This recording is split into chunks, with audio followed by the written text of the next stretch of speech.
Good morning mga ka-agri. Bali, nandito tayo ngayon sa ating mga ka-agri, sa ating tanim na ampalaya. Tingnan mo mga ka-agri, oh.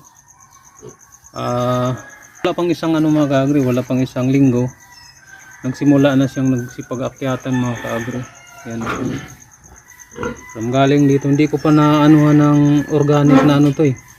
Halimbawa yung pinagbalatan ng ng saging mga ka-agri, yung balat ng saging, kasi mayaman yun sa mga nutrients katulad ng potassium, iron, magnesium, pero mataas talaga yun sa potassium mga ka-agri kasi saging eh. Yan o.